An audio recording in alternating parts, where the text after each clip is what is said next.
ನರಸಿಂಹನನ್ನು ಹೇಳುವಾಗ ಆಚಾರ್ಯರು ಉಗ್ರಂ ವೀರಂ ಬೃಹದ್ವಿಷ್ಣುಂ ದೀಪ್ಯಂತಂ ಸರ್ವತೋಮುಖಂ ಪುಂ ಮೃಗೇಂದ್ರಂ ಭಯಕರಂ ಶುಭಂ ಮೃತ್ಯೋಶ್ಚ ಮಾರಕಂ. ಅದು ಮತ್ತೆ ಉಗ್ರಂ ವೀರಂ ಮಹಾವಿಷ್ಣುಂ ಜ್ವಲಂತಂ ಸರ್ವತೋಮುಖಂ ನೃಸಿಂಹಂ ಭೀಷಣಂ ಭದ್ರಂ ಮೃತ್ಯುಂ ನಮಾಮ್ಯಹಂ ಅಂತ. ಮೃತ್ಯುವಿಗೆ ಮೃತ್ಯುವಾದವನು ನರಸಿಂಹ. ಅದು ಜ್ವಲಂತಂ ವಿಶ್ವತೋಮುಖಂ, ಎಲ್ಲ ಕಡೆಗೂ ವ್ಯಾಪಿಸಿರುವಂತಹ ಧಗಧಗ ಉರಿಯುವಂತಹ ಪ್ರಕಾಶ ನರಸಿಂಹನದ್ದು. ಅಂತಹ ನಾರಾಯಣನನ್ನು ಬಿಟ್ಟು ಮೃತ್ಯುವನ್ನು ಗೆಲ್ಲಲಿಕ್ಕೆ ಯಾರು ಸಾಧ್ಯ? ಆದ್ದರಿಂದ ಮೃತ್ಯುವನ್ನು ನೀನು ತಪಸಾರ್ಚಯ, ತುಂಬ ವಿಷಯಗಳನ್ನು ತಂ ಅನಂತಂ ಅಜಂ ವಿಷ್ಣುಂ ಅಚ್ಯುತಂ ಪುರುಷೋತ್ತಮಂ ಭಕ್ತಪ್ರಿಯಂ ಸುರಶ್ರೇಷ್ಠಂ ಭಕ್ತ್ಯಾತ್ವಂ ಶರಣಂ ವ್ರಜ ಅಂತ ನಾರಾಯಣನ ವಿಶೇಷಣಗಳನ್ನು ಹೇಳ್ತಾರೆ. ಭಕ್ತರು ಏನು ಕೇಳ್ತಾನೋ ಭಗವಂತ ಅನುಗ್ರಹ ಮಾಡ್ತಾನೆ. ಭಗವಂತನಿಗೆ ಮೋಸ ಮಾಡುವುದು ಗೊತ್ತಿಲ್ಲ, ಭಕ್ತರಿಗೆ ಗೊತ್ತಿದೆ ಚೆನ್ನಾಗಿ. ಆದ್ದರಿಂದ ಭಗವಂತ ಭಕ್ತ ವತ್ಸಲ, ಎಷ್ಟು ಅಪರಾಧ ಮಾಡಿದರೂ ಭಗವಂತ ಕ್ಷಮಿಸ್ತಾನೆ ಕ್ಷಮಿಸ್ತಾನೆ ಕ್ಷಮಿಸ್ತಾನೆ. ಭಕ್ತನಾಗಿದ್ದರೆ ಅಪರಾಧಗಳನ್ನೆಲ್ಲ ಕ್ಷಮಿಸ್ತಾನೆ. ಆದರೆ ಪಾಪದವನಲ್ಲ ಭಗವಂತ, ಅಷ್ಟೇ ಜೋರಾಗಿದ್ದಾನೆ. ಅದನ್ನೇ ತಪಸಾ ಮಹತಾ ವತ್ಸ ನಾರಾಯಣ ಮನಾಮಯಂ. ನೋಡಿ, ಆಮಯ ಅಂತಂದರೆ ದೋಷ, ಅನಾಮಯ ಅಂತಂದರೆ ದೋಷ ಇಲ್ಲದವನು. ಹುಟ್ಟು ಅಂತನ್ನುವುದು ಒಂದು ದೋಷ, ಸಾವು ಅಂತನ್ನುವುದು ಒಂದು ದೋಷ. ಇದು ಇಲ್ಲದವನು ಹುಟ್ಟಿಲ್ಲದಂತೆ ಮಾಡಬಹುದು. ಸ್ವಯಂ ತಾನೇ ಹುಟ್ಟಿ ದುಃಖ ಅನುಭವಿಸ್ತಾ ಇದ್ದಾನೆ. ಸ್ವಯಂ ಮನವತೀರ್ಣ ಕಪ್ಪರ ಅಂತಾರಯತಿ, ತಾನೇ ಒದ್ದಾಡ್ತಾ ಇದ್ದಾನೆ ಸಂಸಾರದಲ್ಲಿ. ಮತ್ತೊಬ್ಬರನ್ನು ನಾನು ಸಂಸಾರದಿಂದ ದಾಟಿಸ್ತೇನೆ ಅಂತ ಹೇಳಲಿಕ್ಕೆ ಹೇಗೆ ಸಾಧ್ಯ? ಯಾರಿಗೆ ಹುಟ್ಟಿಲ್ಲವೋ ಅವನು ಹುಟ್ಟಿಲ್ಲದಂತೆ ಮಾಡಬಹುದು, ಯಾರಿಗೆ ಸಾವಿಲ್ಲವೋ ಅವನು ಸಾವಿಲ್ಲದಂತೆ ಮಾಡಬಹುದು. ಯಾರದು? ನಾರಾಯಣನನ್ನು ಬಿಟ್ಟು ಇನ್ಯಾರಿದ್ದಾರೆ? ಎಲ್ಲರಿಗೂ ಹುಟ್ಟಿದೆ, ಎಲ್ಲರಿಗೂ ಒಂದು ದಿನ ಒಂದು ಸಾಯ್ತಾರೆ. ಸಾಯುವುದು ಅಂದರೆ ವಾಯುರನಿಲಂ ಅಮೃತಂ ಅಥೇದಂ ಭಸ್ಮಾಂತಂ ಶರೀರಂ, ಈಶಾವಾಸ್ಯದಲ್ಲಿ ಬರುತ್ತೆ. ವಾಯುದೇವರೂ ಕೂಡ ಬ್ರಹ್ಮನೂ ಕೂಡ ತನ್ನ ದೇಹವನ್ನು ಬಿಟ್ಟು ಹೋಗ್ತಾನೆ, ಕೊನೆಗೆ ಭಗವಂತನೊಳಗೆ ಸೇರ್ತಾನೆ. ಎಲ್ಲರೂ ತಸ್ಯೋದರಸ್ಥ ಜಗತ ಸದಮಂದ ಸಾಂದ್ರ ಸ್ವಾನಂದ ತುಷ್ಟ ವಪುಷೋಪಿ ರಮಾರಮಸ್ಯ ಭೂತ್ಯೈ ನಿಜಾಶ್ರಿತ ಜನಸ್ಯ ಹಿ ತೃಢ್ಯ ದೃಷ್ಟೌ ಈಕ್ಷಾ ಬಭುವ ಪರನಾಮ ನಿಮೇಶಕಾಂತೆ. ಎಲ್ಲರೂ ಭಗವಂತನ ಉದರದಲ್ಲಿರುವವರೇ. ಕೊನೆಗೆ ಪ್ರಳಯ ಕಾಲದಲ್ಲಿ ಭಗವಂತ ತನ್ನ ಉದರದಿಂದ ಎಲ್ಲರನ್ನೂ ಹೊರಗಾಗ್ತಾನೆ. ಅವರವರಿಗೆ ಯೋಗ್ಯತೆಗೆ ತಕ್ಕಂತೆ ಸ್ವಭಾವಕ್ಕೆ ಅನುಗುಣವಾಗಿ ಆಯಾ ಜೀವರಿಗೆ ದೇಹವನ್ನು ಕೊಟ್ಟು ಅವರಿಂದ ಸಾಧನೆಯನ್ನು ಮಾಡಿಸ್ತಾನೆ ಭಗವಂತ. ಆದ್ದರಿಂದ ಹುಟ್ಟು ಯಾರಿಗಿಲ್ಲ, ಸಾವು ಯಾರಿಗಿಲ್ಲ, ಎಲ್ಲರಿಗೂ ಇದೆ. ಅದೊಂದು ದೋಷ ಅಲ್ವಾ? ಆದರೆ ತಮಾಷೆ ಏನು ಅಂದರೆ, ಸಂಸಾರಿಗಳು ಹೌದು, ದೇವತೆಗಳು ಸಂಸಾರಿಗಳು ಹೌದು, ನಾವು ಸಂಸಾರಿಗಳು. ನಮ್ಮಂತೆ ಅವರಿಗೂ ಸಮಸ್ಯೆ ಇರುತ್ತಾ? ಮನೆಯಲ್ಲಿ ತಾಪತ್ರಯ ಇರುತ್ತಾ? ಏನೋ ಒಂದು ಜಂಜಾಟಗಳಿರುತ್ತಾ? ಖಂಡಿತ ಇರೋದಿಲ್ಲ. ಪರಶುಕ್ಲತ್ರಯರಿಗೆ, ಅದರಲ್ಲಿಯೂ ಚತುರ್ಮುಖ ಸರಸ್ವತಿ ಲಕ್ಷ್ಮೀದೇವಿ ಭಗವಂತನ ಜೊತೆಗೆ ಅನಾದಿ ಕಾಲದಿಂದ ಅನಂತ ಕಾಲದವರೆಗೂ ಇರುವವಳು. ಅವಳಿಗೆ ಹುಟ್ಟು ಇಲ್ಲ, ಅವಳಿಗೂ ನಾಶ ಇಲ್ಲ. ಭಗವಂತನ ಜೊತೆಗೆ ಸಮನಾಖಿಲ ಮಾತಸ್ತ್ವಂ ಅಮುನಾತತ ಯೋಗಿನಿ ಮಮನಾಥೇನ ದೇವಚ್ಚ ವಿಮನಾಶ್ಚನ ಸತ್ವಯಿ ಅಂತ ವಾದಿರಾಜರು ಹೇಳ್ತಾರೆ. ಭಗವಂತನೊಟ್ಟಿಗೆ ಯಾವಾಗಲೂ ಇರುವವಳು, ಎಂದಿಗೂ ವೈಮನಸ್ಯ ಬರುವುದೇ ಇಲ್ಲ. ಗಂಡ ಹೆಣ್ಣಂದಿರಲು ಯಾವತ್ತೂ ಒಟ್ಟಿಗೆ ಇರ್ತಾರೆ. ಉಳಿದ ಚತುರ್ಮುಖ ಬ್ರಹ್ಮ ಸರಸ್ವತಿ ದೇವಿಯರು ಇವರಿಗೆ ಹೇಗೆ ಅಂತಂದರೆ, ಸಂಸಾರದಲ್ಲಿರ್ತಾರೆ, ಆದರೂ ಅವರು ಸಾಧನೆಯನ್ನು ಮಾಡ್ತಾ ಇರ್ತಾರೆ. ಅವರಿಗೆ ಯಾವ ಅಸುರಾವೇಶವೂ ಇಲ್ಲ, ಅವರಿಗೆ ಬುದ್ಧಿ ಕೆಡುವುದೂ ಇಲ್ಲ, ಅವರಿಗೆ ಯಾವ ತೊಂದರೆಗಳೂ ಆಗುವುದಿಲ್ಲ.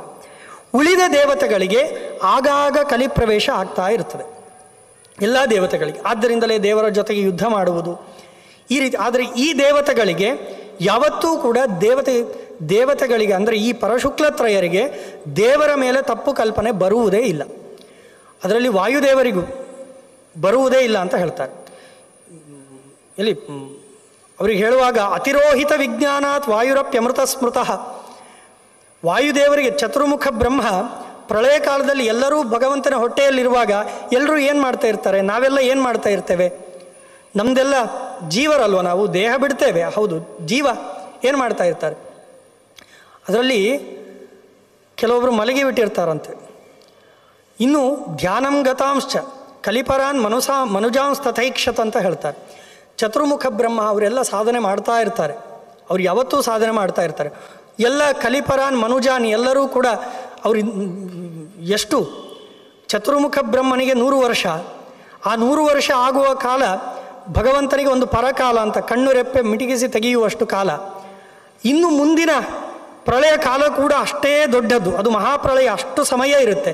ಅಷ್ಟು ಸಮಯ ನಾವು ಚತುರ್ಮುಖನ 100 ವರ್ಷಗಳ ಕಾಲ ಹುಟ್ಟಿ ಸತ್ತು ಬಂದಿರ್ತೇವಲ್ವ, ಕೊನೆಗೆಲ್ಲ ನಮಗೆ ವಿಶ್ರಾಂತಿ ಭಗವಂತ ಕೊಡುವುದು. ಅಲ್ಲಿಯೂ ಕೂಡ ಇವರು ಸಾಧನೆಯನ್ನು ಮಾಡ್ತಾ ಇರ್ತಾರೆ ಅಂತ ತಿಳಿಸಿಕೊಡುತ್ತೆ ಶಾಸ್ತ್ರ. ಆದ್ದರಿಂದ ಇದೂ ಕೂಡ ಈ ಸಾಧನೆಯನ್ನು ಮಾಡ್ತಾ ಇರುವಂತಹ ದೇವತೆಗಳು ಅವರೂ ಕೂಡ ಒಂದು ದಿನ ದೇಹವನ್ನು ಬಿಡ್ತಾರೆ, ಮತ್ತೊಂದು ಭಗವಂತನಿಂದ ಹುಟ್ಟುವಾಗ ಭಗವಂತನಿಂದ ಹೊರಗಡೆ ಚತುರ್ಮುಖ ಬರ್ತಾನೆ, ಅವನಿಂದ ಮತ್ತೆ ಎಲ್ಲರ ಸೃಷ್ಟಿಗಳಾಗುತ್ತೆ. ಆದರೆ ಹುಟ್ಟಿಲ್ಲದವನು ಪ್ರಳಯ ಕಾಲದಲ್ಲಿಯೂ ಇರುವವನು ಯಾರು ಅಂದರೆ ಭಗವಂತ. ಅದು ಒಂದು ದೋಷ ಇಲ್ಲದವನು, ಅನಾಮಯ. ಆ ಭಗವಂತನನ್ನು ಆರಾಧನೆ ಮಾಡು ಅಂತ ಭೃಗು ಋಷಿಗಳು ಮೊಮ್ಮಗನಿಗೆ ಉಪದೇಶ ಮಾಡ್ತಾರೆ. ಅದೇ ರೀತಿಯಾಗಿ ಮಾರ್ಕಂಡೇಯನು ಕೂಡ ತಮನಂತಂ ಅಜಂ ವಿಷ್ಣುಂ ಕೃಷ್ಣಂ ಜಿಷ್ಣುಂ ಶ್ರಿಯಃ ಪತಿಂ, ನೋಡಿ ಅಜಂ ಅಂತ ಶಬ್ದವನ್ನು ಹಾಕಿದರು. ಅಜ ಅಂದರೆ ನಜಾಯತೆ ಇತಿ ಅಜಃ, ಹುಟ್ಟೇ ಇಲ್ಲದವನು, ಆದ್ದರಿಂದ ಅಜ ಭಗವಂತನಿಗೆ ಹೆಸರು. ಮತ್ತು ಚತುರ್ಮುಖನಿಗೆ ಅಜ ಅಸ್ಮಾತ್ ಜಾತಃ, ಭಗವಂತನಿಂದ ಹುಟ್ಟಿದವನು, ಚತುರ್ಮುಖನಿಗೂ ಅಜ ಅಂತ ಹೆಸರು. ಹೀಗೆ ನರಸಿಂಹಂ ಮಹಾದೇವಂ ಯದಿ ಪೂಜಯಸೆ ಸದಾ ವತ್ಸ ಜೇತಾಸಿ ಮೃತ್ಯುಂ ತ್ವಂ ಸತತಂ ನಾತ್ರ ಸಂಶಯ. ಈ ರೀತಿಯಾಗಿ ನರಸಿಂಹನನ್ನು, ಇಂಥ ಭಗವಂತನನ್ನು ನೀನು ಪೂಜೆ ಮಾಡಿದಿ ಅಂತಾದರೆ ಮೃತ್ಯುವನ್ನು ಗೆಲ್ತೀಯ ಅಂತ ಹೇಳಿದಾಗ ಮಾರ್ಕಂಡೇಯನು ಕೂಡ ಅದೇ ರೀತಿಯಾಗಿ ಆರಾಧ್ಯ ಕಥಿತಸ್ತಾತ ವಿಷ್ಣುರ್ ವಿಶ್ವೇಶ್ವರ ಪ್ರಭು ಕಥಂ ತತ್ರ ಮಯಾ ಕಾರ್ಯಂ ಅಚ್ಯುತಾರಾಧನಂ ಗುರೋ. ಮೊಮ್ಮಗ ಅಜ್ಜನ ಹತ್ರ ವಿವರಣೆಯನ್ನು ಕೇಳ್ತಾನೆ, ಹೇಗೆ ಪೂಜೆ ಮಾಡಬೇಕು ಅಂತ. ಹಾಗೆಯೇ ಭೃಗುಮುನಿಗಳು ಕೂಡ ಆ ಮಾರ್ಕಂಡೇಯನಿಗೆ ಆರಾಧನೆಯ ವಿಧಾನವನ್ನು, ತುಂಗಭದ್ರದ ತಟದಲ್ಲಿ ಭಗವಂತನನ್ನು ಗಂಧ ಪುಷ್ಪಾದಿಗಳಿಂದ ಅರ್ಚನೆಯನ್ನು ಮಾಡಬೇಕು ಅಂತ ಹೇಳಿ ದ್ವಾದಶಾಕ್ಷರವನ್ನು ಅಭ್ಯಾಸ ಮಾಡಬೇಕು, ದ್ವಾದಶಾಕ್ಷರವನ್ನು ಜಪ ಮಾಡಬೇಕು ಅಂತ ಭೃಗುಮುನಿಗಳು ಮಾರ್ಕಂಡೇಯನಿಗೆ ಹೇಳ್ತಾರೆ. ದ್ವಾದಶಾಕ್ಷರ ಅದ್ಭುತವಾದಂತಹ ಮಂತ್ರ, ಧ್ರುವನಿಗೆ ಉಪದೇಶ ಸಿಕ್ಕಂತಹ ಮಂತ್ರ. ಆಚಾರ್ಯರು ಹೇಳುವಾಗ ಕೃಷ್ಣಾಮೃತ ಮಹಾರ್ಣವದಲ್ಲಿ ಹೇಳ್ತಾರೆ, ಬಾಹುಭ್ಯಾಂ ಸಾಗರಂ ತರ್ತುಂ ಕೈಚ್ಛೇತ ಪುಮಾನ್ ಭುವಿ ವಾಸುದೇವ ಮನಾರಾಧ್ಯ ಕೋ ಮೋಕ್ಷಂ ಗಂತುಮಿಚ್ಛತಿ ಅಂತ.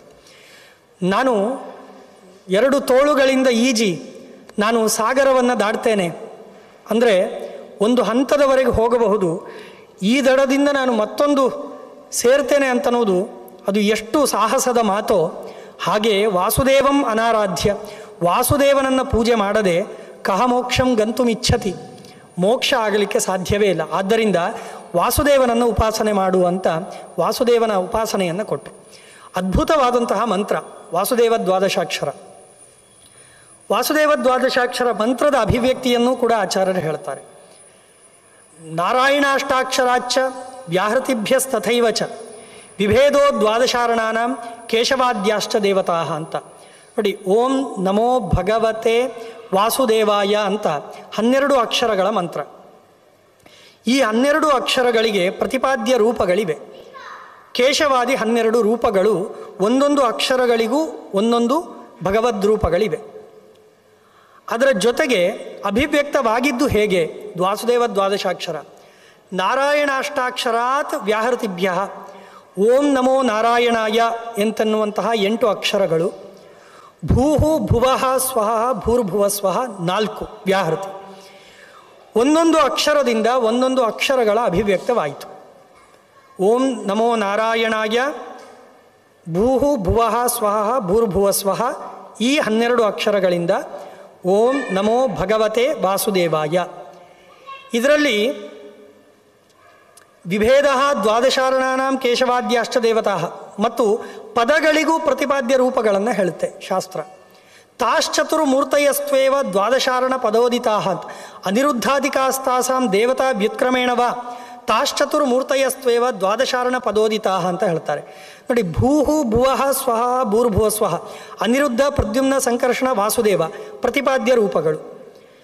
ಅದನ್ನೇ ವ್ಯತ್ಯಾಸವಾಗಿ ಮಾಡಿದರೆ, ವ್ಯುತ್ಕ್ರಮವಾಗಿ ಮಾಡಿದರೆ ವಾಸುದೇವ ಸಂಕರ್ಷಣ ಪ್ರದ್ಯುಮ್ನ ಅನಿರುದ್ಧ, ಈ 4 ರೂಪಗಳು ಓಂ ಅಂತನ್ನುವುದಕ್ಕೆ ವಾಸುದೇವ, ನಮೋ ಅಂತನ್ನುವುದಕ್ಕೆ ಸಂಕರ್ಷಣ, ಭಗವತೆ ಅಂತನ್ನುವುದಕ್ಕೆ ಪ್ರದ್ಯುಮ್ನ, ಅದಾದ ಮೇಲೆ ವಾಸುದೇವಾಯ ಅಂತನ್ನುವುದಕ್ಕೆ ಅನಿರುದ್ಧ.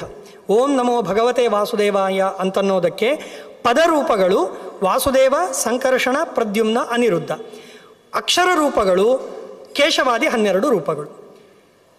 ಇದರ ನಂತರ ಅದು ಬೇರೆ ವಿಷಯ. ವಾಸುದೇವ ದ್ವಾದಶಾಕ್ಷರವನ್ನು 2 ಬಾರಿ ಹೇಳಿದಾಗ ಗಾಯತ್ರಿ ಅಭಿವ್ಯಕ್ತ ಆಗುತ್ತೆ. ವಿಭೇದೋ ದ್ವಾದಶಾರಣ ಅದಾದ ಮೇಲೆ ನಾರಾಯಣಾಷ್ಟಾಕ್ಷರಾಚ ವ್ಯಾಹೃತಿ ತ್ರಿಗುಣಾತ್ ಪುನಃ ವೇದಮಾತಾತು ಗಾಯತ್ರಿ ದ್ವಿಗುಣಾತ್ ದ್ವಾದಶಾಕ್ಷರಾತ್. ನಾರಾಯಣ ಅಷ್ಟಾಕ್ಷರವನ್ನು 3 ಬಾರಿ ವ್ಯಾಹರಣೆ ಮಾಡಿದರೆ 24 ಅಕ್ಷರದ ಗಾಯತ್ರಿ ಅಭಿವ್ಯಕ್ತಗೊಂಡಿದೆ. ವಾಸುದೇವ ದ್ವಾದಶಾಕ್ಷರವನ್ನು 2 ಬಾರಿ ಉಚ್ಚಾರಣೆ ಮಾಡಿದಾಗ ಗಾಯತ್ರಿ ಮಂತ್ರದ ಅಭಿವ್ಯಕ್ತಗೊಂಡಿದೆ. 2 ರೀತಿಯಾಗಿ ಗಾಯತ್ರಿ ಅಭಿವ್ಯಕ್ತವನ್ನು ಹೇಳ್ತಾರೆ. ಆ ಗಾಯತ್ರಿ ಅಕ್ಷರ ಪ್ರತಿಪಾದ್ಯ ರೂಪಗಳು ಯಾವುದು ಅಂದರೆ ಕೇಶವಾದಿ 24 ರೂಪಗಳು. ಹೀಗೆ ಮಂತ್ರಗಳ ಅಭಿವ್ಯಕ್ತಿ, ಅಷ್ಟಮಹಾಮಂತ್ರಗಳ ಅಭಿವ್ಯಕ್ತಿಯ ಕ್ರಮವನ್ನೂ ಕೂಡ ಆಚಾರ್ಯರು ಅಷ್ಟು ಸುಂದರವಾಗಿ, ಅಂದರೆ ಮಂತ್ರಕ್ಕೆ ಇರುವಂತಹ ಶಕ್ತಿ, ವಾಸುದೇವ ರೂಪದ ಚಿಂತನೆ ಮಾಡಿದರೆ ಏನು ಫಲ, ಅಷ್ಟಮಹಾಮಂತ್ರಗಳು ನಿತ್ಯ ಜಪ ಮಾಡುವಂತಹ ಮಂತ್ರಗಳು, ಅದಕ್ಕೆ ಎಷ್ಟು ಶಕ್ತಿ ಇದೆ, ಇದನ್ನು ಉಪದೇಶವನ್ನು ಕೊಟ್ಟು ಜಪವನ್ನು ಮಾಡುವಂಥ ಭೃಗುಮುನಿಗಳು ಮಾರ್ಕಂಡೇಯನಿಗೆ ಹೇಳಿದರು. ಇಮಂ ಮಂತ್ರಂ ಹಿ ಜಪತೋ ದೇವದೇವಸ್ಯ ಶಾರ್ಗಿಣಃ ಪ್ರೀತೋ ಭವತಿ ವಿಶ್ವಾತ್ಮ ಮೃತ್ಯುಂ ಏನ ಅಪನೇಷ್ಯತಿ. ಈ ಮಂತ್ರವನ್ನು ನೀನು ಜಪ ಮಾಡಿದರೆ ಭಗವಂತನಿಗೆ ತೃಪ್ತಿ ಆಗುತ್ತೆ, ಆಗ ನೀನು ಮೃತ್ಯುವನ್ನು ಗೆಲ್ಲಬಹುದು. ಅವನು ಸರಿ ಆಯಿತು ಅಂತ ಹೋದ. ತತ್ರ ವಿಷ್ಣುಂ ಪ್ರತಿಷ್ಠಾಪ್ಯ ಗಂಧಧೂಪಾದಿವಿಕ್ರಮಾತ್. ಅವನು ವಿಷ್ಣುವನ್ನು ಪೂಜೆ ಮಾಡಿದ ಅಂತ, ಭಗವಂತನನ್ನು ಚೆನ್ನಾಗಿ ಆರಾಧನೆ ಮಾಡಿದ. ಹೇಗೆ ಅಂದರೆ ಪೂಜಯಿತ್ವಾ ಹರಿಂ ತತ್ರ ತಪಸ್ತೇಪೇ ಸುದುಷ್ಕರಂ. ತುಂಬ ಕಠಿಣವಾದ ತಪಸ್ಸನ್ನು ಮಾಡಿದ್ದಂತೆ. ಸುದುಷ್ಕರಂ ತಪಃ. ಯಾಕಂದರೆ ಎಷ್ಟು ವಿಘ್ನಗಳು ಬರುತ್ತೆ. ನಾವು ಒಳ್ಳೆ ಪೂಜೆ ಮಾಡ್ತೇವೆ ಅಥವಾ ಏನಾದರೂ ಸಾಧನೆ ಮಾಡ್ತೇವೆ ಅಂತಂದರೆ ತುಂಬ ವಿಘ್ನಗಳು ಬರುತ್ತೆ, ಮಾನಸಿಕವಾದ ವಿಘ್ನಗಳು. 10 ನಿಮಿಷ ಜಪ ಮಾಡುವುದು ಅಂತಂದರೆ ವಿಚಿತ್ರ ಯೋಚನೆಗಳು, ಏನೇನೋ ಕಲ್ಪನೆ, ನಮಗೆ ಬೇರೆ ಸಮಯದಲ್ಲಿ ಬರ್ತಾ ಇರತಕ್ಕಂಥ ಯೋಚನೆಗಳೆಲ್ಲ ಜಪದಲ್ಲಿ ಬರುತ್ತೆ, ಪೂಜೆಯಲ್ಲಿ ಬರುತ್ತೆ. ಏನು ಮಾಡಬೇಕು ಅಂತ ಪ್ಲ್ಯಾನ್ಗಳೆಲ್ಲ ಜಪದಲ್ಲಿ, ಪೂಜೆಯಲ್ಲಿ ಬರುತ್ತೆ. ಅದರಿಂದ ಸುದುಷ್ಕರಂ, ಅಷ್ಟು ಸುಲಭವಲ್ಲ ಜಪ ಮಾಡುವುದು. ನಾವು ಹೇಳ್ತೇವೆ ಸುಮ್ಮನೆ ಕೂತ್ಕೊಂಡಿರ್ತಾನೆ, ಏನು ಜಪ ಮಾಡ್ತಾನೆ, ಅಷ್ಟು ಕಷ್ಟ ಇದೆ ಜಪ ಮಾಡುವುದು. ಸುದುಷ್ಕರಂ ಪ್ರಾಮಾಣಿಕವಾಗಿ ಮಾಡುವುದಾದರೆ. ಡಾಂಬಿಕತನವೇ, ಮೋಸ ಮಾಡುವುದಕ್ಕೆ ಕೂತವರಿಗೆ ಏನು ಮಾಡಲಿಕ್ಕಾಗೋದಿಲ್ಲ. ನಿಜವಾಗಿಯೂ ದೇವರನ್ನು ಕಾಣಬೇಕು ಅಂದರೆ ಅಷ್ಟು ಕಠಿಣ ಪರಿಶ್ರಮ, ತಪಸ್ಸು.